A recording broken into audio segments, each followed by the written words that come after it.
नमस्कार नमस्कार नमस्कार। उत्कर्ष ऑनलाइन प्लेटफॉर्म पर आप सभी साथियों का स्वागत है। मेरा नाम है नरेश उपाध्याय और चलिए बात करते हैं आज के अपने इंग्लिश लैंग्वेज के लेक्चर की।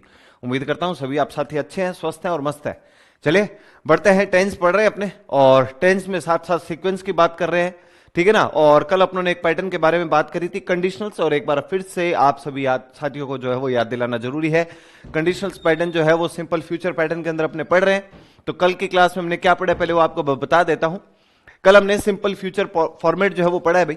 सिंपल फ्यूचर के अंदर आमतौर पर विल और शेल जो है वो हेल्पिंग वर्ब के तौर पे काम किया और मॉडल है बेसिकली इनके बाद वर्ब की कौन सी फॉर्म आती है, फर्स्ट फॉर्म आती है, इसका प्रयोग करना हमने सीखा।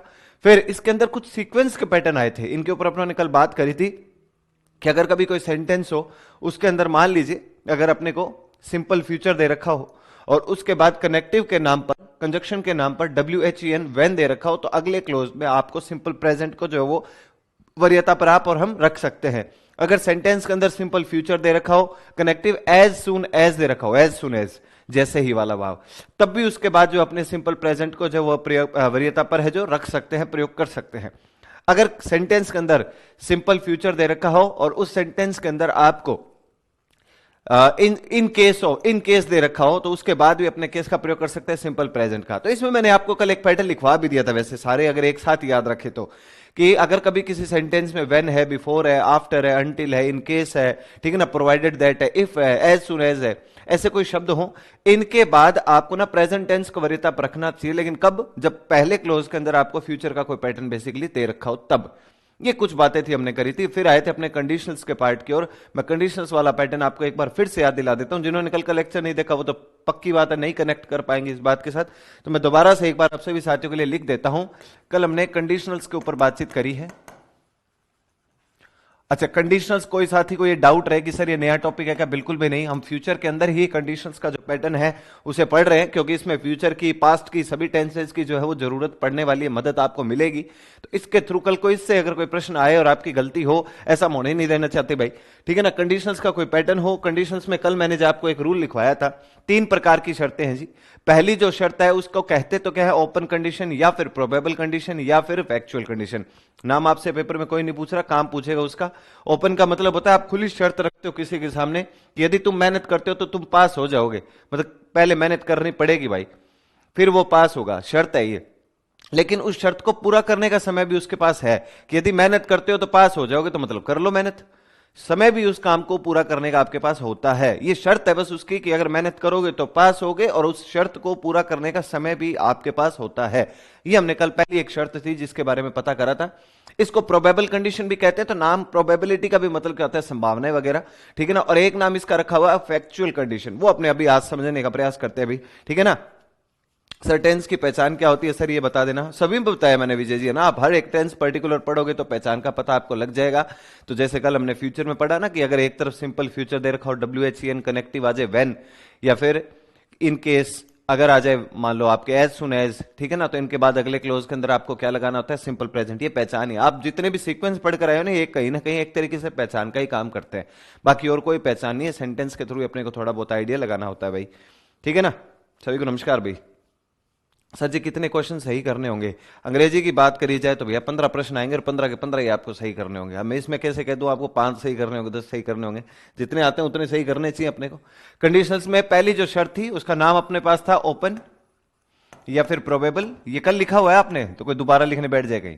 ओपन या फिर प्रोबेबल, या फिर इसका नाम था फैक्चुअल कंडीशन, या फिर अपने पास फैक्चुअल कंडीशन। ये पहली शर्त है जी। फिर पहली शर्त के अंदर जो नियम कायदे कानून लगने वाले हैं वो मैं आपको कल भी लिखवा चुका था, पर फिर बता देता हूं कि अगर आपको दे रखा हो इफ के बाद क्या होगा, सिंपल प्रेजेंट। इफ के बाद होगा सिंपल प्रेजेंट, तो जो अगला क्लोज होगा आपका, अगले क्लोज में आप क्या करते हैं, या तो सिंपल फ्यूचर, या तो करते हैं सिंपल फ्यूचर, और या फिर आप प्रयोग में लाते हैं सिंपल प्रेजेंट ही, सिंपल प्रेजेंट। ये कल का लिखा हुआ है इसलिए दोबारा मत लिखिएगा, बस मैं याद दिला रहा हूं क्योंकि एक महत्वपूर्ण मामला है। फिर इसके अंदर सेंटेंस अगर बनेंगे तो पहली बात तो ध्यान रखिएगा, इफ का मतलब क्या होता है, यदि। इफ का हिंदी मीनिंग क्या होता है, यदि। ये अपने को ध्यान रखना है। एक क्लोज आपको कंप्लीट करके देगा, इसलिए निश्चित रहिएगा। या तो इफ के बाद सिंपल प्रेजेंट लगाकर देगा, निश्चित रहिए आप। यहां पर इस जगह पर आपको रिक्तिस्थान मिलेगा, ब्लैंक मिलेगा, आपको पूछेगा ले बेटे बता क्या लगना है क्या नहीं लगना है। कब सिंपल फ्यूचर को चुनना है, कब प्रेजेंट को चुनना है, वो कष्ट का निवारण अभी 1 मिनट में कर लेंगे, बेफिक्र रहिए आप। अगर बाई चांस इफ के बाद यहां पर 21 स्थान दे दिया गया आपको, है ना सर इसमें दो टेंस, हाँ भाई बिल्कुल, इसमें दो सेंटेंस नहीं, ठीक है ना, इसमें दो क्लोज होते हैं, दो सेंटेंस नहीं, इसमें दो क्लोज होते हैं, ये फॉर्मेट बनता है, ठीक है ना। तो इसके अंदर इफ के बाद सिंपल प्रेजेंट, अगर यहां पर ये फॉर्मेट कल को 21 स्थान दे दिया जाए, यहां सिंपल फ्यूचर या सिंपल प्रेजेंट आपको लगा के दे रहा है, इफ के बाद ये जो पोर्शन है यहां पर आपको 21 स्थान अगर दिया जा रहा है ना, तब आपसे पेपर में पूछा जा सकता है कि क्या लगेगा। तो पहचान कैसे होगी, यहां देखना है कि भाई सिंपल फ्यूचर या सिंपल प्रेजेंट दिया हुआ है, इफ के बाद आपसे पूछ रहे हैं, तो कल मैंने आपको लिखवाया भी था when, before, after, until, in case, if, as soon as, इनके बाद आपको प्रेजेंट टेंस लगाना चाहिए। अगर दूसरे क्लोज में क्या दे रखा हो, फ्यूचर का कोई पैटर्न दे रखा हो, ये फॉर्मेट का है, ठीक है ना। सर आपकी क्लास कब से शुरू होती है? 8 बजे होती है, वो अलग बात, हम कभी 8:05 पे आता हूं, कभी 10 पे भी हो जाता है, ठीक है ना। सर जी पास होने के लिए कितने नंबर लाने होंगे? उदयलाल जी पूरे में से पूरे ही लाने होंगे दोस्त, है ना, ये भी मान लो आप। अभी किसी को कोई जानकारी नहीं है अभी, और सभी साथियों नमस्कार भी। सर विल और शेल का प्रयोग कैसे करेंगे हम? आपको मैंने कल भी वैसे बताया भी था वीरेंद्र जी, आप शायद नहीं लेक्चर देखा आपने, पर मुझे लगता है कल की क्लास में आप थे। मैंने कहा था टॉप प्रायोरिटी के ऊपर हमेशा विल को रखिए।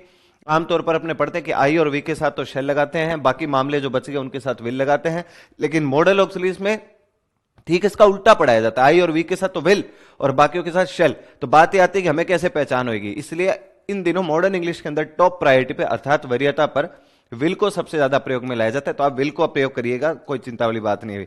सर क्लोज क्या होता है? अभिषेक जी क्लोज की स्पेलिंग ही गलत लिखी है मेरे भाई आपने, है ना, जो आपने लिखा है ना CLOSE, इसका तो मतलब नजदीक होता है, पास होता है। मैं जिस क्लोज की बात कर रहा हूं वो है CLAUSE। तो पक्की बात आपके इस मैसेज से मुझे आइडिया लग गया आप रेगुलर लेक्चर नहीं देखते हो, क्योंकि क्लोज के बारे में कई बार मैंने बात करके और बताया हुआ है, ठीक है ना।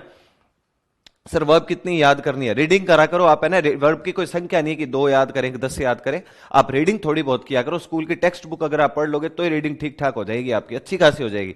और आपको तो करना भी चाहिए भाई, सभी साथियों को। आपके एग्जाम के अंदर ट्रांसलेशन पूछ रहा है, मतलब हिंदी में कोई वाक्य देगा, नीचे 4 अंग्रेजी में सेंटेंस लिख रखा हो, आपसे पूछेगा कौन सा सही है इंग्लिश में, या इंग्लिश में कोई सेंटेंस दे रखा होगा, नीचे 4 हिंदी में लिख रखे होंगे, आपसे पूछेगा कौन सा सही है इसमें से, मतलब अनुवाद सही किसका है, ये होएगा भी, ठीक है। ये अपने को ध्यान रखना है। सर आपकी शादी हो गई क्या? हो गई भाई, 10 साल हो गए मेरी शादी को हुए, ठीक है। और क्या पूछ रहे हैं भाई? सर ईच के बारे में बताएं, क्या टेंस में?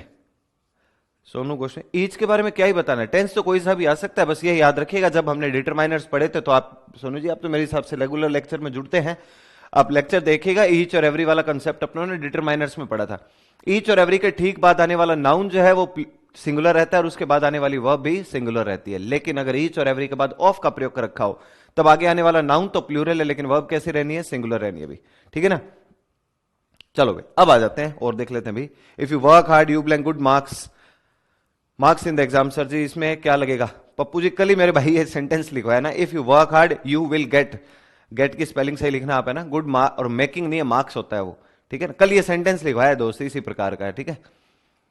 तो चलो नेक्स्ट पे चलते हैं। इफ के बाद सिंपल भाई, ये फॉर्मेट कल अपनों ने पढ़ा था, इसमें अब मैं एक सेंटेंस और आपको लिखवाने वाला हूं भाई। इतना सब कुछ आपने लिखा हुआ था कल, एक मैंने सेंटेंस भी इसमें करवाया होता। अब एक नए सेंटेंस की ओर चलते हैं। एग्जाम्पल उसको फर्स्ट ही बना देता हूं, आज की क्लास का तो पहला ही है। मैं फिर याद दिला दूं जिन साथियों ने कल का लेक्चर नहीं देखा, मेरे भाई ये कल पढ़ाया हुआ है, कल लिखवाया भी हुआ है। इसके बाद एक सेंटेंस मैंने कल लिखवाया हुआ है, तो कल का लेक्चर देखना, वो नोट डाउन कर लेना, ठीक है ना। कंडीशनल्स है, इनको हिंदी में क्या कहते हैं? शर्त वाले वाक्य। हिंदी में क्या होता है ये? शर्त वाले वाक्य। ये भी मैंने कल का बताया हुआ, पढ़ाया हुआ, लिखवाया हुआ है, सारे काम इसके करे हुए हैं। चलो अब भी फिलहाल सेंटेंस अपने लिखते हैं। If we heat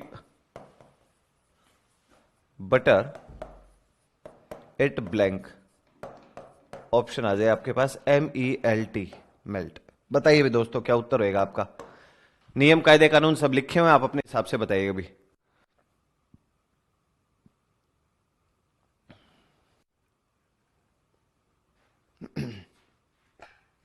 sir tense के बाद कौन सा टॉपिक होगा?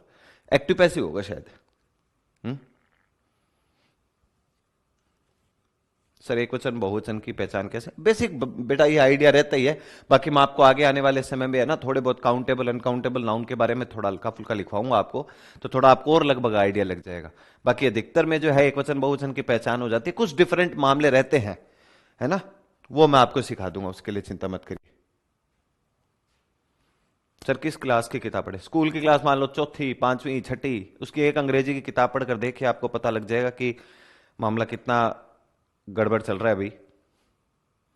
टेंस का टॉपिक कब तक पूरा हो जाएगा? शायद तक कल पूरा हो जाना चाहिए, है ना। और उसके बाद क्वेश्चन करेंगे भाई, टॉपिक पूरा करेंगे, खत्म नहीं करेंगे बात को, क्वेश्चन करेंगे टेंस के। मैं आपको क्वेश्चन करवाऊंगा क्लास के अंदर। चलिए भाई, if we heat butter, heat का मतलब क्या होता है जी? गर्म करना। हीट का मतलब होता है गर्म करना।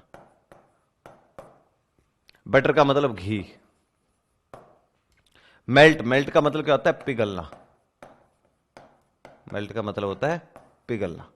कल मैंने आपको एक सेंटेंस लिखवाया था, if you work hard you will get good marks in the exam. If you work hard you will get good marks in the exam. आप ध्यान दीजिए, बात आती है कि सर सिंपल फ्यूचर चुने या सिंपल प्रेजेंट। मेरी बात ध्यान से सुनिएगा, कभी अगर किसी सेंटेंस में कॉमन सेंटेंस हो, सामान्य वाक्य हो, जैसे कि इफ यू वर्क हार्ड, अगर तुम कठिन परिश्रम करते हो, you will get good marks in the exam, तो एग्जाम में तुम अच्छे नंबर प्राप्त करोगे। तथ्य नहीं है ये। मेहनत करी तो अच्छे नंबर आने ही, ये तथ्य नहीं है। मेहनत करी, गलत दिशा में दी तो नहीं आएंगे नंबर। लेकिन कॉमन सेंटेंस तो है ना, कॉमन सेंटेंस हो, इफ के बाद सिंपल प्रेजेंट उसमें लिखा हुआ था, if you work hard, simple present हुआ तो अगले क्लोज में क्या लगाना होता है? कॉमन सेंटेंस हो तब तो फ्यूचर को चुन लो। लेकिन अगर कोई तथ्यात्मक वाक्य हो, अब चूंकि मेरा यह मानना है, हम सभी ने सिंपल प्रेजेंट टेंस पढ़ा है, आप सभी साथियों को जानकारी है कि जब कभी कोई फैक्ट वाला सेंटेंस हो, साइंटिफिक फैक्ट हो, तथ्यात्मक वाक्य हो, उनमें प्रेजेंट टेंस को वरीयता पर रखना चाहिए। आप पढ़ो, इफ वी हीट बटर, अगर हम घी को गर्म करते हैं, इट ब्लैंक, तो पिघल जाता है। तथ्यात्मक वाक्य है जी, साइंटिफिक फैक्ट है। और साइंटिफिक फैक्ट जैसे सेंटेंस के अंदर अपने को किसका प्रयोग करना चाहिए? सिंपल प्रेजेंट का। तो अब फिलहाल यहां पे आपका आंसर था, कोई साथियों ने उत्तर दिए थे भी, बहुत लगभग साथी गलत थे, कुछ साथियों ने सही उत्तर दिया था। जिनके सही थे मैं बताऊं उनको, उन्होंने लिखा MELTS, और यह आंसर उनका एकदम सही है। इट मेल्ट्स, अगर हम घी को गर्म करते हैं यह पिघल जाता है। तथ्यात्मक वाक्य था, मैंने किस टेंस को वरीयता पर रख लिया जी? सिंपल फ्यूचर टेंस को जो है वो वरीयता पर रख लिया। सिंपल प्रेजेंट को, सिंपल प्रेजेंट को मैंने वरीयता पर रख लिया। इट के बाद कभी भी कोई वर्ब आप लगाते हो तो आमतौर पर वो वर्ब आती है सिंगुलर। सामान्य सेंटेंस था, अफर्मेटिव सेंटेंस था, अर्थात सकारात्मक सेंटेंस था, तो वर्ब की फर्स्ट फॉर्म के साथ आपने क्या जोड़ दिया? SAES का प्रयोग कर देते हैं, कर दिया। अगर बाई चांस कल को आप पेपर दे रहे हो, चार ऑप्शन आए और ये MELTS वाला, मेल्ट्स वाला ऑप्शन ही नहीं है, ध्यान से सुना, अगर ऑप्शन ही नहीं है, तब अपने किसका, कौन सा उत्तर और कर सकते हैं? विल। और मॉडल के बाद वर्ब की कौन सी form? First form, will melt. ये भी सही, ये भी सही, बोथ आर करेक्ट, दोनों सही हैं। अब कोई साथी कहते ना ना गुरुजी दोनों ही ऑप्शन दे रखे हो, तो क्या करेंगे फिर? तो मेरे दोस्त पहली बात तो ये सुन, अगर पहला ऑप्शन मेल्ट्स दिया हुआ है, दूसरा ऑप्शन विल मेल्ट दिया हुआ है, तो फिर तीसरा ऑप्शन, चूंकि आप काल्पनिक बात करी जब रहते हो, तो फिर तीसरा ऑप्शन होगा बोथ A एंड B, मतलब पहला और दूसरा दोनों, तो फिर दोनों ही सही है। बाई चांस अब कोई और काल्पनिक हो जाए बच्चा कि ना ना sir both A and B वाला ये ऑप्शन है ही नहीं, ऑप्शन क्या है? पहला तो ये मेल्ट्स वाला, दूसरा विल मेल्ट वाला, आप तो अब बताओ क्या करेंगे? तो दोस्त अगर ये दोनों ऑप्शन दिए हैं, बोथ A एंड B वाला ऑप्शन नहीं दिया है, तो मैं किस टेंस को करके आऊंगा? सिंपल प्रेजेंट को। कारण, इसको वरीयता पे क्यों रखूंगा? क्योंकि मैंने जैसे देखा कि यार ये तो तथ्यात्मक वाक्य है, तथ्यात्मक वाक्यों में मुझे क्या पढ़ाया गया कि तथ्यात्मक वाक्यों में सिंपल प्रेजेंट को वरीयता पर रखा जाना चाहिए, मैं उसी को वरीयता पे चुन रहा हूं। ये मेरा उत्तर होगा। इसका मतलब बिना गर्म किए ही पिघल जाएगा घी, तो इसका मतलब ये नहीं है, इसका मतलब ये है यदि हम घी को गर्म करते हैं ये पिघल जाता है, ये इसका अर्थ है। तथ्यात्मक का घी को गर्म करने वो पिघलता है ना, वो फॉर्मेट है। ओके जी, तो ये तो फॉर्मेट हो गया, इसे नोट डाउन करिएगा। वैसे ये तो लिखे हुए हैं भैया, कल के आज कोई नई बात नहीं। हाँ, ये सेंटेंस जरूर आज नया है, ये लिख लेना, बाकी सारी चीजें करिए। What is the butter? Abhishek मेरे भाई ये ले, व्हाट इज बटर मैंने ऊपर नाम लिखा हुआ है, दिख नहीं रहा? What is the butter? Butter घी को बोलते हैं, लिख दीजिए। सर इज क्यों नहीं आया? शुभम मेरे भाई, सिंपल प्रेजेंट टेंस नहीं पढ़ा मेरे भाई तूने। इट इज मेल्ट होता है क्या? इज MR के बाद वर्ब की फर्स्ट फॉर्म कब से आने लग गई मेरे भाई? सिंपल प्रेजेंट पढ़कर आए हुए अपने, है ना।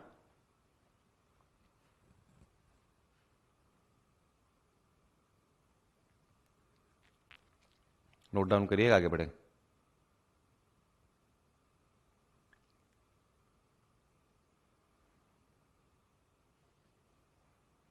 सर जी आप बहुत अच्छा पढ़ाते हो, आप मेरे सभी साथियों से निवेदन है, ठीक अच्छी बात है, आपका बहुत बहुत धन्यवाद, मैं अच्छा पढ़ाता हूं, लेकिन आप बहुत अच्छे पढ़िए, सिलेक्शन तो आपका उससे होगा, मेरे अच्छे पढ़ाने से सिलेक्शन नहीं हो रहा है। आपका मुझसे ज्यादा अच्छा पढ़ने से सिलेक्शन होएगा, ये पक्की बात है। मैं तो अपनी तरफ से, मुझे जितने एजेएमआर आते हैं मैं तो बता जाऊंगा आपको, मैं तो अपनी ड्यूटी नहीं बा रहा हूँ। ठीक है ना।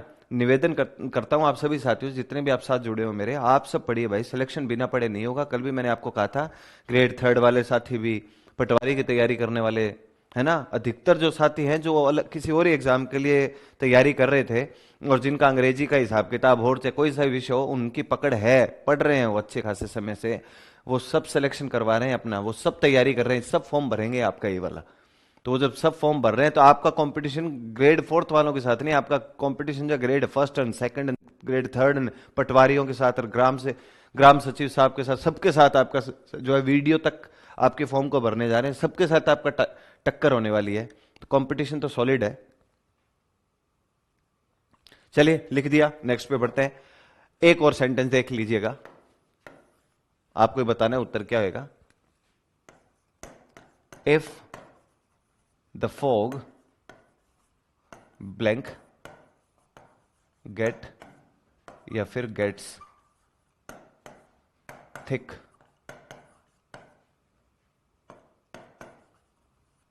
The flights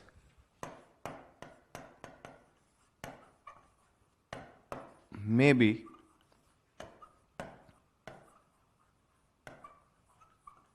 cancelled. ये लो भाई, बताओ दोस्तों क्या होगा। नियम कायदे कानून अभी आपने लिखे ही हैं, आपके नोट्स में आपने लिखा हुआ, बताइए इसमें क्या पैटर्न लगना चाहिए।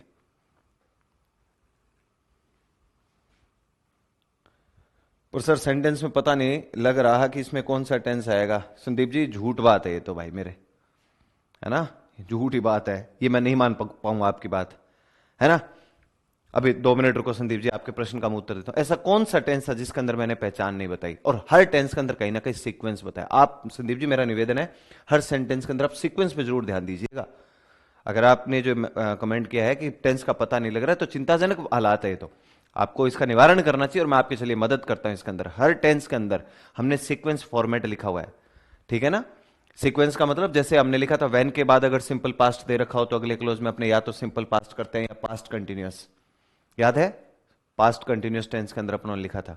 अगर किसी सेंटेंस के अंदर सिंपल पास्ट हो, उसके बाद कनेक्टिव एंड दे रखा हो, तो अगले क्लोज में भी सिंपल पास्ट करते हैं। तो मेरे भाई एक क्लोज तो कंप्लीट करके देगा ना, बस उसी से दूसरे क्लोज का पता लगेगा।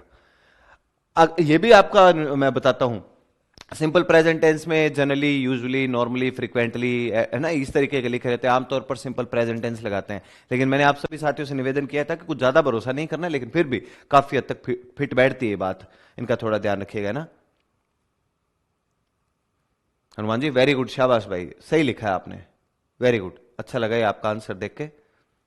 सर सीक्वेंस के अलावा नहीं पता लगता। तो संदीप जी चिंता ही मत करो, पेपर में सीक्वेंस ही पूछने वाला है, और सिलेबस में और लिख के दिया है अगले ने, आपको पता है, टेंस के ऑब्लिक लगा के सीक्वेंस नाम लिखा है। बाकी ऑप्शंस पर डिपेंड करेगा, अपने प्रश्न करेंगे ना तब आपको पता लगेगा कि भाई कौन से टेंस की कैसे क्या पहचान करी जाती है। चिंता मत करिए, अपने करेंगे। आ जाओ भाई इस प्रश्न के अंदर, if the fog blank thick the flights may be cancelled. सबसे बड़ी बात, रूल जो पड़ा हुआ है उसके हिसाब से अपने को उत्तर लगाना था। इधर देखो लिखा हुआ मे, मॉडल है, मॉडल के बाद बी लिखा हुआ है, और मॉडल के बाद वर्ब की कौन सी फॉर्म है, थर्ड फॉर्म। आप सभी साथियों को मैं पहले बता दूंगे, कल को अगर यहां से लेकर THE यहां से लेकर और कैंसल्ड तक को अंडरलाइन करके, और इन दिनों पेपर में पूछ रहे ऐसे प्रश्न, THE दा से लेकर कैंसल्ड तक अगर आपसे हमसे टेंस का नाम पूछ लिया जाए कि बेटे छोड़ काम को, तो टेंस का नाम बता, टेंस का नाम बता, THE दा से लेकर कैंसल्ड तक, तो याद रखिएगा ये टेंस का नाम क्या है, सिंपल फ्यूचर। कौन सा टेंस है, सिंपल फ्यूचर। बहुत सारे साथियों की बात पचती नहीं है, जचती नहीं है, कारण तो यह है क्योंकि वर्ब की कौन सी फॉर्म लिखी हुई है, थर्ड फॉर्म।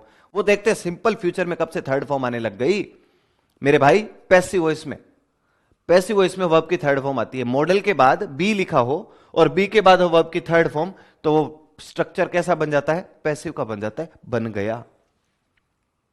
अब भी एक्टिव पैसिव पढ़ेंगे इसलिए घबराइए मत, ये तो मैं आपको टेंस के नाम से अवगत करा रहा हूं। मॉडल के बाद बी है, बी के बाद वर्ब की कौन सी फॉर्म है, थर्ड फॉर्म। ये कहानी कब बनती है, जब हम पैसिव वगैरह बनाते हैं। अभी सर टेस्ट कब से, मुझे इसके बारे में अभी जानकारी नहीं, अभी पायल जी है ना। तो मॉडल है प्लस बी है और वर्ब की कौन सी फॉर्म आ गई, थर्ड फॉर्म। ये फॉर्मेट है जिसका आपको ध्यान रखना है, ये है सिंपल फ्यूचर ही टेंस। कौन सा है ये, सिंपल फ्यूचर टेंस है, इसलिए इस टेंस को लेकर घबराने की आवश्यकता नहीं है। बाकी मैं एक्टिव पैसिव में और क्लियर कर दूंगा एक बात। अब चलते इधर, जब इस क्लोज के अंदर सिंपल फ्यूचर दिया हुआ है, ये स्ट्रक्चर लिखा ना, यहां सिंपल फ्यूचर दिया हुआ है, तो आप देख लो भले ही, अब तो रूल पढ़ सकते हो भाई। ये रहा रूल आपका। इफ के बाद रिक्तिस्थान दिया हुआ है, इधर क्या दिया हुआ है, सिंपल फ्यूचर, तो इफ के बाद क्या लगना है, सिंपल प्रेजेंट। जिन जिन साथियों ने सिंपल प्रेजेंट का प्रयोग नहीं किया वो गड़बड़ कर गए, है ना। सर इतना क्या झटका दे रहे हो, एकदम से ऐसे ही वाक्य दे देते हो। करना पड़ेगा ना भाई, मैं आपको मतलब लॉलीपॉप देने थोड़ी है यहाँ पे कि कर लो थोड़ी बहुत, ये हाल है बस ऐसे हो जाएगा। जैसे पेपर में फॉर्मेट पूछे जा सकते हैं वैसे मेरा बताना मेरी ड्यूटी है जी, मेरा कर्तव्य बनता है। तो मॉडल प्लस बी और वर्ब की थर्ड फॉर्म, ये स्ट्रक्चर पूरा पूरा किसका है जी, पैसिव है। ये टेंस कौन सा है, सिंपल फ्यूचर। स्ट्रक्चर है पैसिव का और सिंपल फ्यूचर फॉर्मेट है। ये जो लिखा हुआ ना यहाँ पे, ये स्ट्रक्चर किसका है, टेंस तो है सिंपल फ्यूचर, और सिंपल फ्यूचर में कौन सा पैटर्न फॉलो किया इसने, पैसिव का, एक्टिव से पैसिव। और भाई अगर पेपर में प्रश्न ऐसे नहीं पूछ रहा होता तो नहीं बताता, पूछता है। अब आ जाओ इधर, जिन जिन साथियों ने इधर अगर इफ के बाद सिंपल फ्यूचर दूसरे क्लोज में दिया हुआ तो इफ के बाद क्या लगाना है, सिंपल प्रेजेंट। तो कईयों ने तो गलत उत्तर किया, मुझे ये समझ में नहीं, गलत कैसे कर सकते हो यार, गेट्स आंसर है। आंसर क्या है, गेट्स। कारण फोग का मतलब क्या होता है, धुंध, कोहरा। धुंध को कह लो, कोहरे को कह लो आप। धुंध या कोहरा काउंटेबल होता है या अनकाउंटेबल होता है, ये बताओ आप। तो धुंध या कोहरा काउंटेबल या अनकाउंटेबल, अनकाउंटेबल है। अनकाउंटेबल नाउन के बाद वर्ब कैसे लगानी होती है, सिंगुलर। तो गेट और गेट्स में से सिंगुलर वर्ब कौन सी है, गेट्स है। ये हो गई सीधी सी बात। दूसरी बात, थिक का मतलब क्या होता है, गहरा। अगर कोहरा धुंध घना हो जाता है, अगर कोहरा जो है वो गहरा हो जाता है, घना हो जाता है, गहरा कह सकते हो, घना कह सकते हो। अगर कोहरा घना हो जाता है तो फ्लाइट्स को कैंसिल किया जा सकता है, अपने आप ही हो जाती है क्या फ्लाइट्स कैंसिल, यूं फ्लाइट्स खड़ी और देखा कि वो हो आज तो कोहरा बहुत है, कैंसिल हो जाती है, ये स्थिति है नहीं, किसी और के द्वारा ये काम किया जा रहा है, पैसिव स्ट्रक्चर हो गया। पैसिव को लेकर हेडेक मत लीजिए, सिरदर्द मत करिए, मैं अपने आप सिखाने वाला हूं आपको आगे आने वाले समय में पैसिव। मैं तो ये सिखा रहा था टेंस कौन सा है, सिंपल फ्यूचर। वर्ब की थर्ड फॉर्म देखकर सिंपल फ्यूचर टेंस पर टिक लगाने वालों की संख्या थोड़ी कम है, हम सीख लेंगे। अब ध्यान रखिएगा, तो फॉग अनकाउंटेबल नाउन है, नहीं गिन सकते। गिन सकते हो क्या फॉग को, तो वर्ब कैसी रहेगी, सिंगुलर, ये लगा दिया। गेट सभी का साथियों को सही था, वेरी गुड। सर सिंगुलर तो गेट है ना संदीप जी, रेगुलर लेक्चर मेरे को लगता है यार, पता नहीं कैसे डाउट हो रहा है मेरे दोस्त, रेगुलर लेक्चर देखते हो संदीप, नहीं देखते आप। सिंपल प्रेजेंट टेंस में जब आपका सब्जेक्ट एक वचन होता है तब वर्ब की फर्स्ट फॉर्म में अपने क्या लगाते हैं, एस या फिर यस का प्रयोग करते हैं। करते हैं कि नहीं करते। फोग क्या है, अनकाउंटेबल नाउन, अर्थात सिंगुलर हुआ। सिंगुलर के साथ आप किसका प्रयोग कर रहे हो, सिंगुलर के साथ आप प्रयोग कर रहे हो एस और यस का, तो इन दोनों में से कौन सा आंसर हो गया, गेट्स होएगा। हाँ अगर यह प्लूरल होता तब हम वर्ब की फर्स्ट फॉर्म लगाते हैं, ये आपको ध्यान रखना है, नोट डाउन कर लो इसको।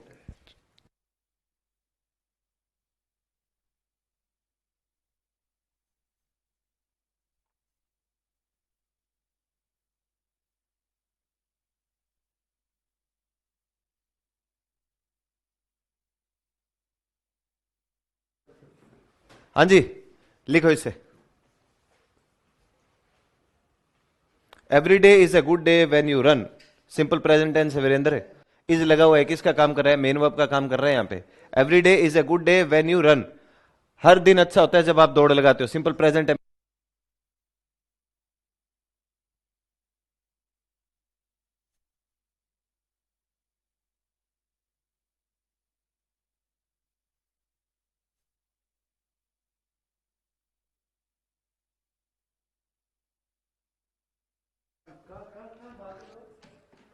चलिए भाई, एक अब नेक्स्ट फॉर्मेट के ऊपर चलते हैं। अब एक और सॉलिड पैटर्न आ रहा है अपने पास, उसका ध्यान रखिएगा, ठीक है ना, ये थोड़ा ध्यान रखना। नेक्स्ट पे आते हैं दूसरे पैटर्न की ओर, दूसरा रूल, दूसरी शर्त, मतलब उस शर्त का नाम क्या है, इम्प्रोबेबल कंडीशन कहते हैं, हाइपोथेटिकल कंडीशन कहते हैं। हाइपोथेटिकल, हाइपोथेटिकल या इम्प्रोबेबल, हाइपोथेटिकल या फिर इम्प्रोबेबल कंडीशन, ये है अपना दूसरा रूल, मतलब दूसरी शर्त। बात आती है हाइपोथेटिकल, मीनिंग बहुत शानदार है भाई। हाइपोथेटिकल मीनिंग आपके याद रहना चाहिए। हाइपोथेटिकल का मतलब क्या होता है, काल्पनिक, इमेजिनरी, काल्पनिक, इमेजिनरी। इंप्रोबेबल का भी मतलब क्या होता है, जिसकी संभावना नहीं है। अब ये फॉर्मेट हो गया जी, कैसे क्या फॉर्मेट होगा,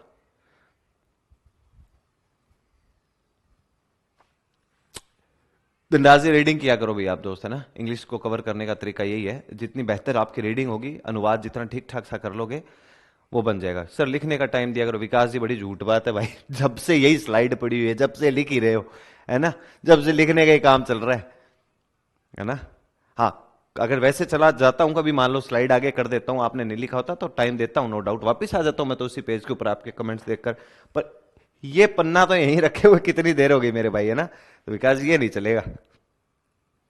if somebody calls me then I may be come। बिल्कुल प्रदीप जी, अच्छा सेंटेंस लिखा आपने।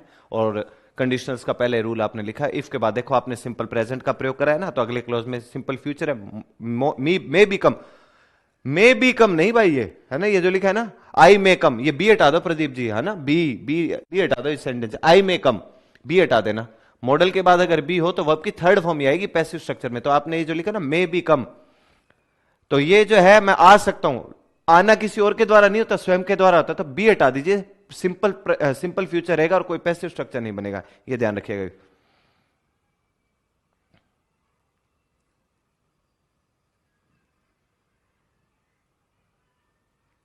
चलो, अब पहले जानते हैं होता क्या काल्पनिक, इम्प्रोबेबल कंडीशन, हाइपोथेटिकल। आप सभी साथियों से निवेदन है, एक तो पहले ये मीनिंग याद करो, हाइपोथेटिकल, काल्पनिक। अब ये शर्त होती किस प्रकार से है, कभी आपने हिंदी में ऐसे सेंटेंस सुनोगे, अगर एक मैं पक्षी होता तो मैं आसमान में उड़ता, काल्पनिक सेंटेंस है। रियलिटी से, वास्तविकता से इसका कोई लेना देना नहीं है। इसमें टेंस वगैरह क्या कुछ लगते हैं। अगर इसमें आपको देखा होगा इफ के बाद सिंपल पास्ट, इफ के बाद क्या होगा, simple past.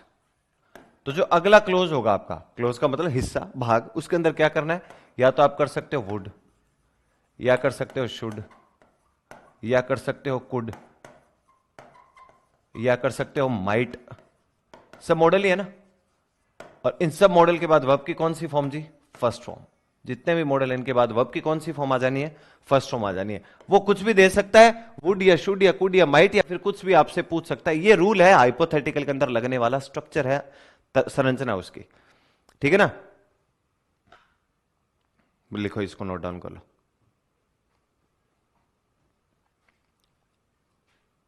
It's all about I क्या होता है, आई कौन सा इसमें, इट्स ऑल अबाउट में तो कहीं आई है ही नहीं मेरे भाई। या वो अपोस्ट्रोफी, इसका पूछ रहे हो मेरे भाई आप, इसको अपोस्ट्रोफी बोलते हैं दोस्त, का या की का भाव देते हैं हमें।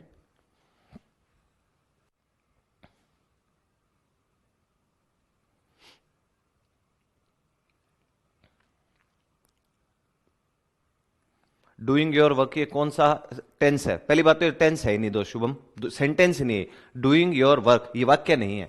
आपने पहला लेक्चर नहीं देखा शुभम, अरे जो देखा है तो सही समझ में नहीं आया आपको, मुझे लगता है कुछ ना कुछ दिक्कत रही है ना।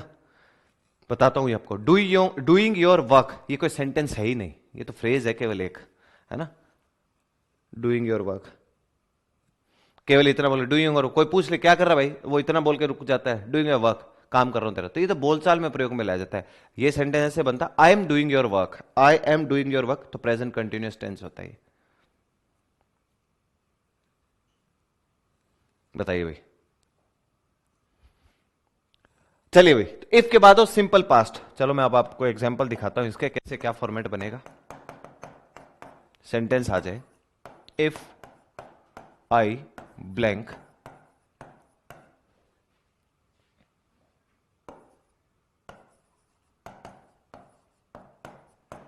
I would fly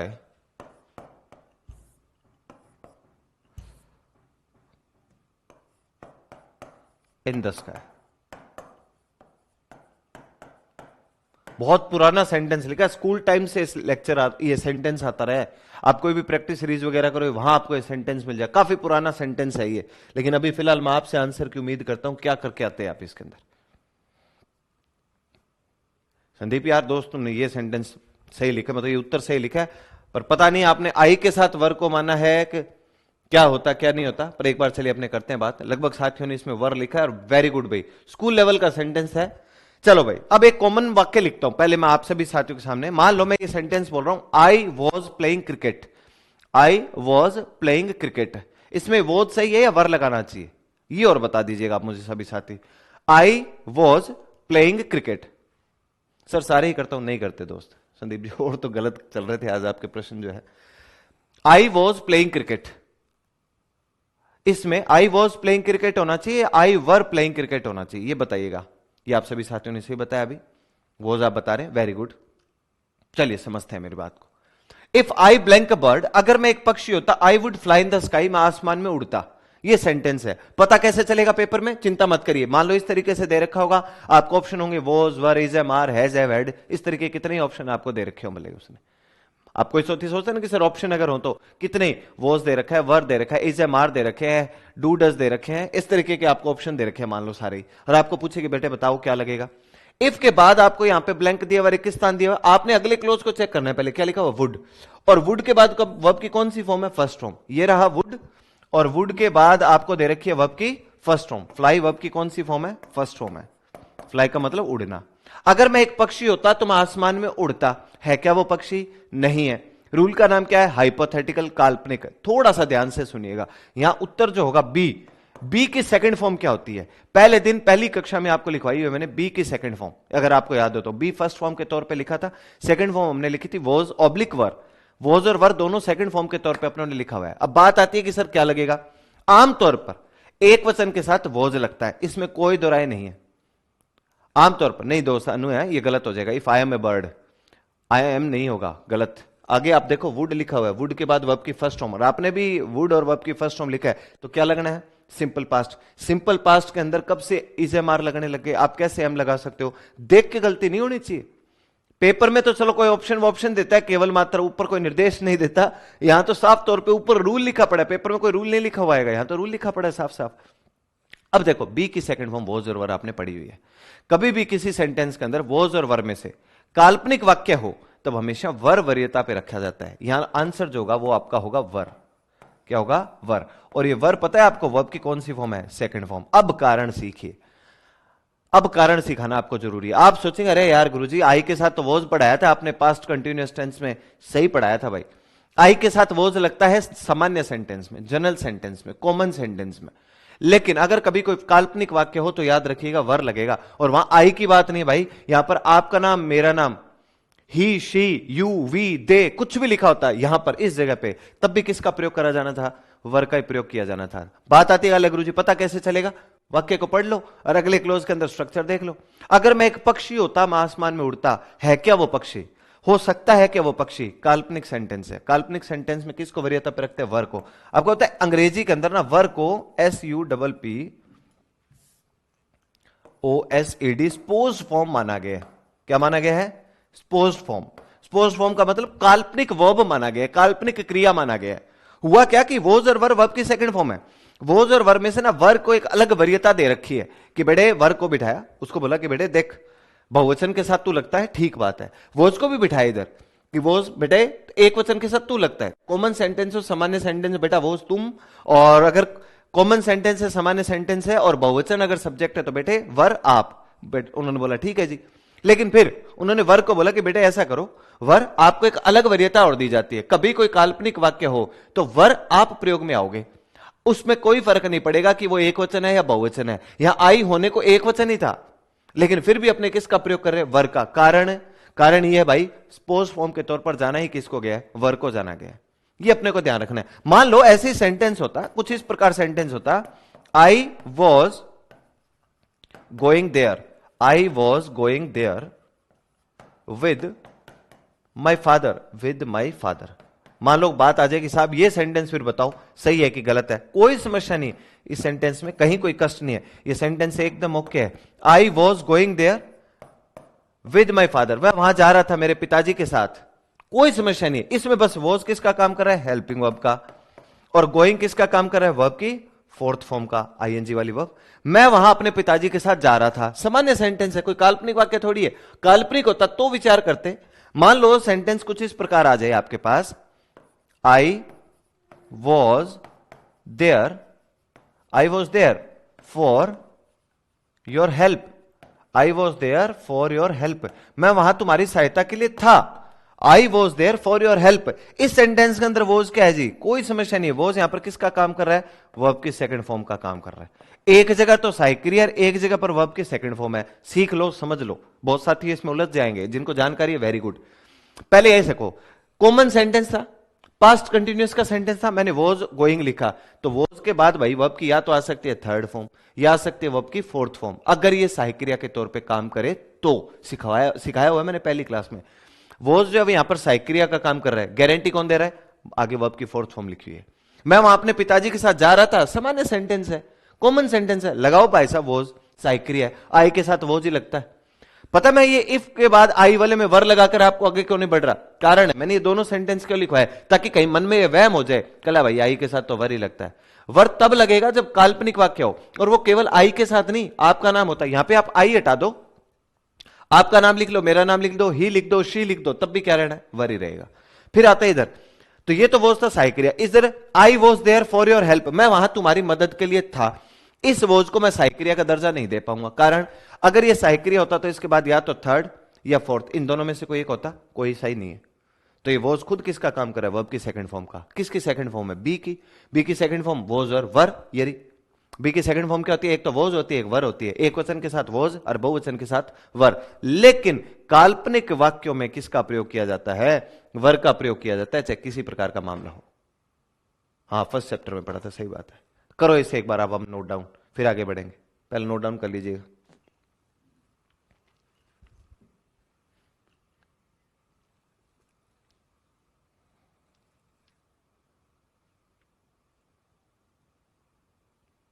I was play cricket, नहीं अभिषेक, गलत है sentence.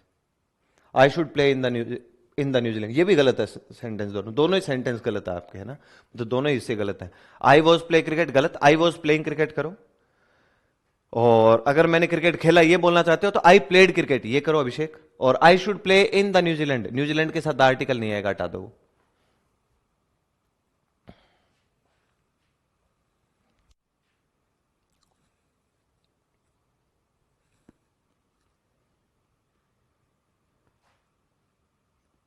I want to drink tea, चाहे ड्रिंक नहीं हो तो भी I want to take tea. चलो नेक्स्ट पे बढ़ते हैं भाई। इसी पैटर्न के अंदर एक और सेंटेंस आपको लिखवाता हूं, एक पैटर्न और करते हैं अपने। If he blank you, he would never do this to him। बताओ भाई क्या करोगे आप इसके अंदर?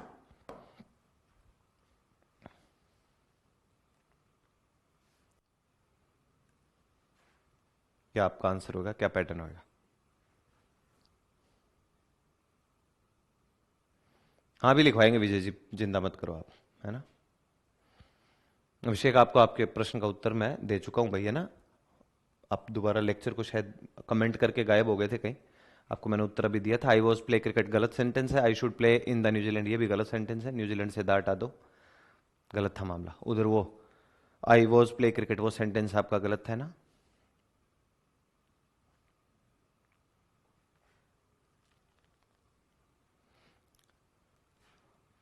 Ashok will go to foreign in future, Gaurav ये बन जाएगा। चलिए जी करते हैं बातचीत। If he blank you, he would never do this to him. तो चलो पहले तो ये चेक करिए, इधर क्या लिखा है? वुड। ठीक है, वुड के बाद यहां पर क्या है? वर्ब की फर्स्ट फॉर्म है। ठीक बात है, रूल देख लीजिए। अगर आपको इफ के बाद इधर वुड या शुड या कुड या माइट हो और उसके बाद वर्ब की कौन सी फॉर्म हो? फर्स्ट फॉर्म, तो इफ के बाद क्या लगाना होता है? Simple past. ये रहा रूल, ये रहा स्ट्रक्चर, नियम ये रहा। इफ के दूसरे क्लोज में अगर वुड या शुड या कुड या माइट दिया हुआ है तो आपको इफ के बाद क्या लगाना चाहिए? सिंपल पास्ट लगाना चाहिए। आ जाओ, इफ के बाद क्या लगाना चाहिए? Simple past. लेकिन कब? जब इधर क्या दे रखा हो? वुड या शुड या कुड या माइट, ये रहा वुड। वर्ब की कौन सी फॉर्म दे रखी हो? फर्स्ट फॉर्म, ये रही फर्स्ट फॉर्म। यहां क्या लगाना है? Simple past. बी दिया हुआ है जिसने ब्रैकेट के अंदर आपको, बी के अंदर सेकंड फॉर्म होती क्या है? कोई कह दे गुरुजी फिर आप ये बताओ कि बी की सेकंड फॉर्म होगी वॉज और वर। नो डाउट बी की सेकंड फॉर्म क्या होगी? वॉज और वर। कुछ साथियों ने ही को देखकर वॉज का प्रयोग किया। आप अनुवाद करे बगैर कार्रवाई नहीं कर सकते। अनुवाद करिए, इफ ही ब्लैंक यू, अगर वह तुम होता, he would never do this to him, तो वो उसके साथ कभी ऐसा नहीं करता। अगर वह तुम होता, अर्थात अगर वो तुम्हारी जगह होता तो उसके साथ कभी ऐसा नहीं करता। है क्या वो तुम्हारी जगह? अगर वह तुम होता, अर्थात अगर वो तुम्हारी जगह होता ना तो कभी ऐसा नहीं करता। अगर मैं तुम्हारी जगह होता तो कभी ऐसे पढ़ाई नहीं करता। हूं क्या मैं आपकी जगह? नहीं। अगर मैं इस देश का प्रधानमंत्री होता तो मैं ये काम कर देता। है क्या वो देश का प्रधानमंत्री? नहीं है। काल्पनिक वाक्य, हाइपोथेटिकल सेंटेंस। हाइपोथेटिकल मीनिंग अच्छा याद रखिएगा। काल्पनिक वाक्यों के अंदर आपको जो है बी की अगर वर्ब दे रखी हो तो किसको चुनना है? काल्पनिक वाक्यों में वर को चुनना है। यहां क्या रहेगा आंसर? वर। ये लो साहब, वर वर्ब की कौन सी फॉर्म? Second form. फिर याद रखिए इससे कतई कोई फर्क नहीं पड़ेगा। कोई कह जा रहा है गुरुजी ही के साथ वोज लगाते हैं, लगाते हैं मेरे भाई, ही के साथ वोज ही लगाते हैं, लेकिन कब? सामान्य सेंटेंस में। मान लो सेंटेंस हो he was my friend, he was my friend, वो मेरा दोस्त था। He was reading there, he was reading there, वो वहां पढ़ रहा था। काल्पनिक वाक्य है क्या ये? तो सामान्य सेंटेंस में तो लगाओ आप ही के साथ वॉज। लेकिन अगर काल्पनिक वाक्य हो तो प्रश्न एक ही उठता है बच्चे की ओर से कि गुरुजी पता कैसे चलेगा काल्पनिक का?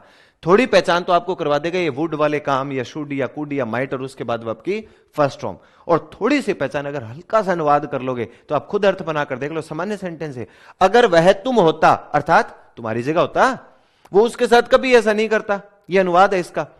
तो अगर वो तुम्हारी जगह होता उसके साथ कभी ऐसा नहीं करता, तो है क्या वो तुम्हारी जगह? नहीं है। तो काल्पनिक में क्या लग गया? वर लग गया। बस ये नोट के तौर पे आप चाहो तो मैं लिखवा सकता हूं।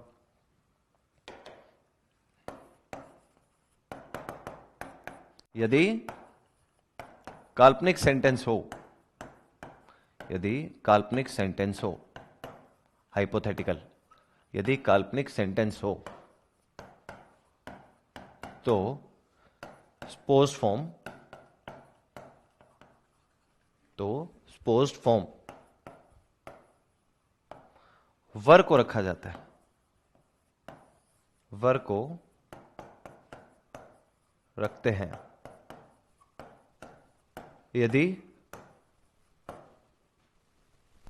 ऑप्शन के तौर पर,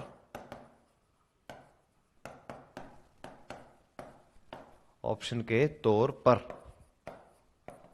यदि ऑप्शन के तौर पर बी दिया हो। ये लो, अभी तो और आएंगे काल्पनिक, ये तो एक रखा है मैंने आपके सामने, उसमें समस्या आ रही है ना। अभी तो और आएंगे आपके सामने। सही था अभी? अभिषेक एक बार और आपको उत्तर दे देता हूं, ठीक है ना। आई वॉज प्लेइंग क्रिकेट, ये सही है, कोई दिक्कत नहीं। आई शुड प्ले इन न्यूजीलैंड, ये ठीक, ये मामले ठीक है, ठीक है ना। मुझे न्यूजीलैंड में खेलना चाहिए, ये फॉर्मेट है। तो यदि काल्पनिक सेंटेंस होगा तो स्पोज फॉर्म जो है वो वर्क को रखते हैं, और यदि ऑप्शन के तौर पर, यदि ऑप्शन के तौर पे आपको क्या दिया हो? बी, तो बी की सेकंड फॉर्म वॉज और वर होती है, इसमें कोई दो राय नहीं है। बस काल्पनिक हो तो किसको रखना है? वर्क को रखना है। ये नोट डाउन आप चाहें तो कर सकते हैं।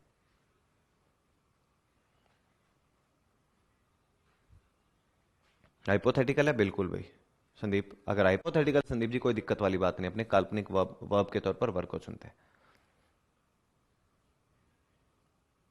सर इस सेंटेंस में तो वर ही लगेगा ना। हाँ इसमें तो लगा दिया।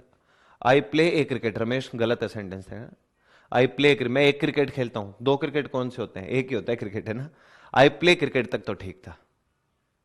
I am playing a cricket, यहां से भी ए हटा दो, I am playing cricket. I was playing cricket, ये भी ठीक है। आई प्लेड ए क्रिकेट, ठीक है।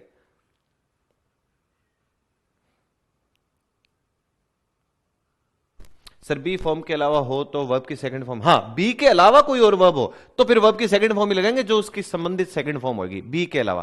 लेकिन पहले मेरा काम बी समझाने का था, वो ज्यादा जरूरी है। लिख लिया हो तो मुझे बताइएगा, आगे बढ़ेंगे।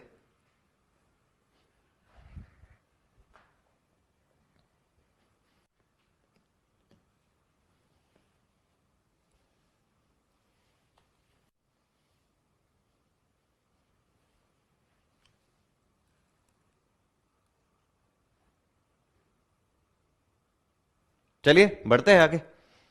नोट डाउन अगर आपने कर लिया हो। अब सुनो आप, ये तो हो गया बेसिक, अपने ने हाइपोथेटिकल के बारे में बात करी। अब इसके अंदर नोट एक और लिखिए भाई साहब, ये है सॉलिड। तो यदि हाइपोथेटिकल सेंटेंस, हाइपोथेटिकल सेंटेंस में, यदि हाइपोथेटिकल सेंटेंस में इफ नहीं दिया हो, यदि हाइपोथेटिकल सेंटेंस में इफ नहीं दिया हो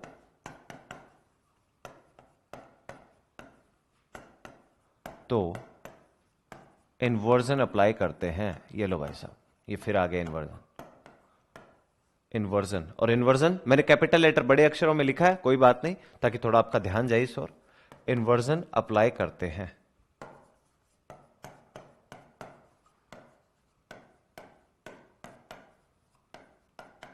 बताओ भाई साहब, एक बार फिर से आप सभी साथियों के सामने इन्वर्जन आ चुका है भाई, सीखना तो है ही, ठीक है, जरूर ध्यान रखिएगा। मॉडल के बाद वर्ब की फर्स्ट फॉर्म हो तो फर्स्ट क्लोज में सिंपल पास्ट है। नहीं, मैंने ये नहीं लिखवाया अनु जी, मैंने नहीं लिखवाया आपको कि मॉडल के बाद वर्ब की फर्स्ट फॉर्म। मैंने पता है आपको क्या लिखवाया है? मैंने लिखवाया वुड या शुड या कुड या माइट के बाद वर्ब की फर्स्ट फॉर्म। आप सोचोगे सर मॉडल ही तो है, तो फिर तो इस तरीके से पहला जो रूल लिखा था आपने सिंपल फ्यूचर, उसमें भी तो विल और शेल लिखते हैं ना, वो भी तो मॉडल है ना। वो विल और शेल के बाद भी वर्ब की फर्स्ट फॉर्म ही आ रही है, तो फिर विल और शेल अगर लिखा हुआ जाए और उसके बाद वर्ब की फर्स्ट फॉर्म आए तो दूसरे क्लोज के अंदर आप सिंपल पास्ट लगा रहे थे क्या? सिंपल प्रेजेंट था। इसलिए मैं मॉडल पे डिपेंडेंट नहीं हूं, मैं विल या शेल या कैन या मे दे रखा होगा, उसके बाद वर्ब की फर्स्ट फॉर्म होगी, तब तो मैं पहले क्लोज में लगाऊंगा इफ के बाद सिंपल प्रेजेंट। लेकिन इफ के बाद मैं सिंपल पास्ट लगाऊंगा अगर दूसरे क्लोज में वुड या शुड या कुड या माइट दे रखा होगा और उसके बाद वर्ब की फर्स्ट फॉर्म। ठीक है ना?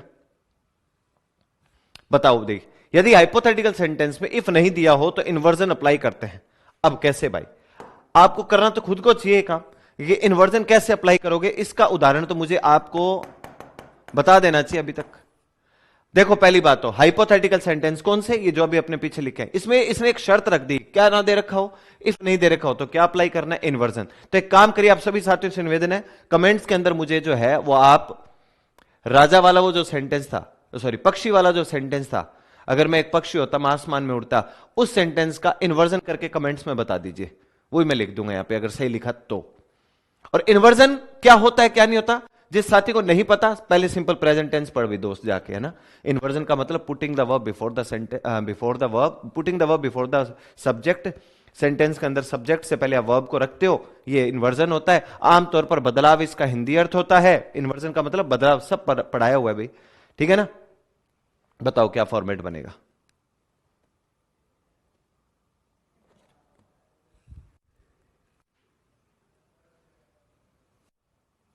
सर भी इसमें भी ऊपर वाले टेंस में जाएगा क्या इन्वर्जन में?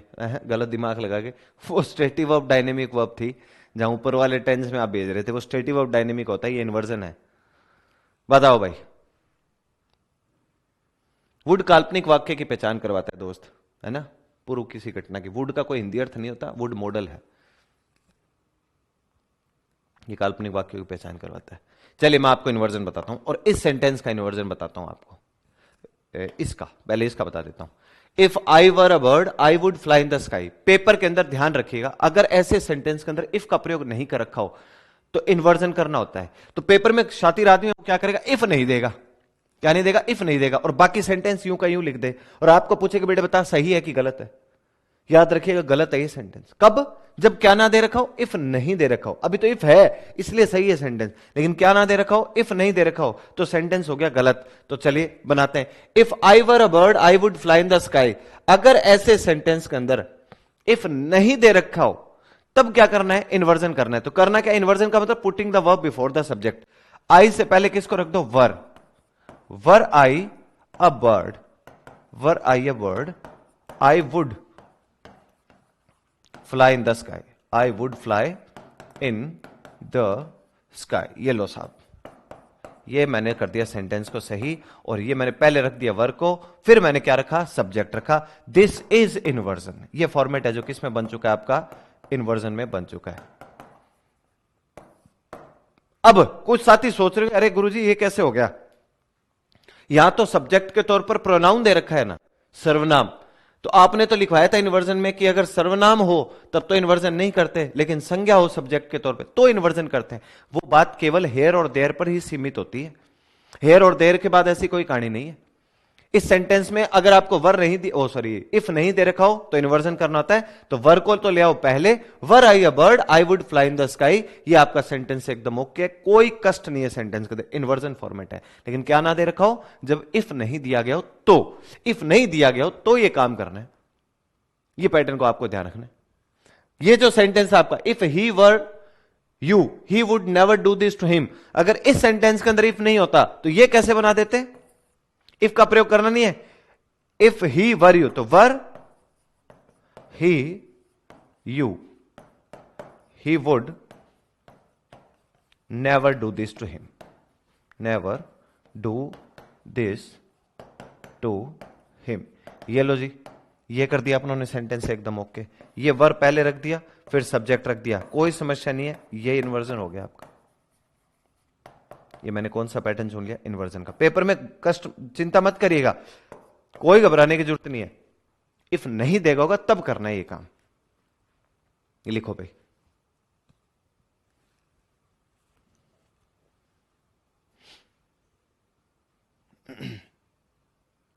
नोट डाउन करिए।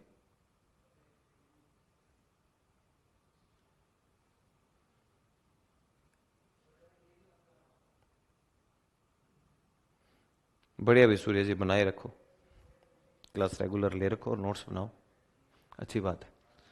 दोनों नोट डाउन कर लीजिएगा, फिर बढ़ते आगे। अभिषेक गलत है दोस्त आपका सेंटेंस।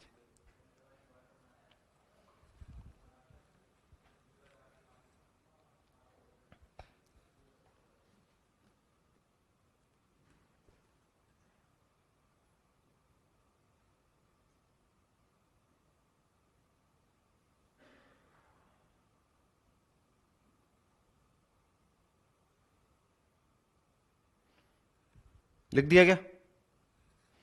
चलिए जी, तो ये कुछ फॉर्मेट है। सर्वर का हिंदी अर्थ अगर, अगर नहीं होता भी है ना हनुमान जी, अगर वगैरह कुछ अर्थ नहीं है। काश, इसके अर्थ आमतौर पर क्या बनते, काश यदि मैं एक पक्षी होता, काल्पनिक वाक्यों के अंदर जाते हैं। चलो भाई, ये फॉर्मेट था अपने दूसरे पैटर्न का। जाते जाते आज एक तीसरा पैटर्न और लिखवा देता हूं। बातचीत जो है इसके ऊपर कल अपने करने वाले हैं, कैसे क्या फॉर्मेट बनेगा, कैसे क्या पैटर्न बनेगा। एक सेंटेंस और लिखवा देता हूं इससे संबंधित आपको, ताकि डाउट नहीं रहे। मान लो सेंटेंस तो, if he were the prime minister, prime minister, he would eradicate the caste system, eradicate the corruption,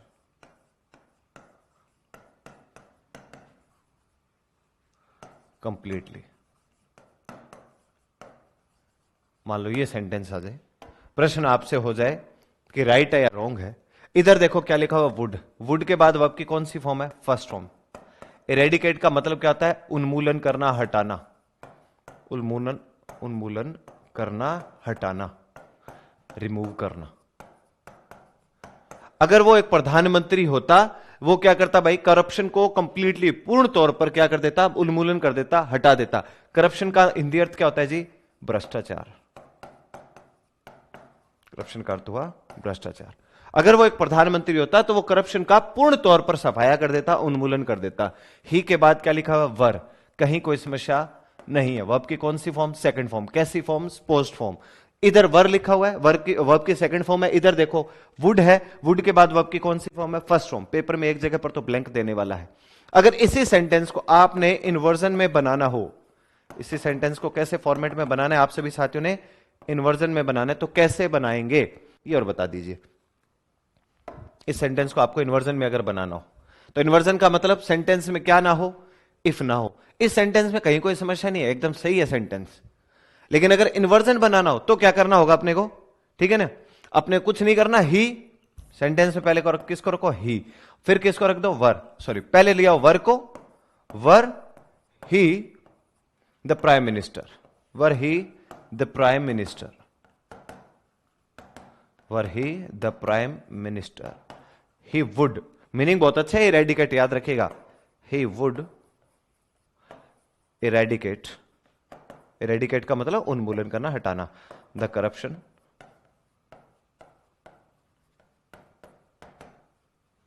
completely.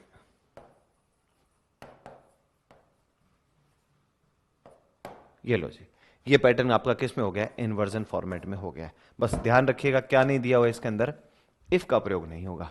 ये वर्ब का भी कोई पूछ ले कि वर्ब है या हेल्पिंग वर्ब, वर्ब है, कोई सहायक क्रिया नहीं है। तो हम जानते हैं अगर ये सहायक क्रिया होता तो इसके बाद या तो थर्ड फॉर्म या फोर्थ, इनमें से कोई कार्रवाई होती। वर ही द प्राइम मिनिस्टर। हाँ बिल्कुल सही है भाई। चलिए भाई, तो आज यहीं रखते हैं क्लास को, कल तीसरी शर्त के बारे में पता करेंगे और फिर फ्यूचर टेंस के अंदर जैसे future continuous, future perfect continuous, उसके ऊपर परिचर्चा करेंगे।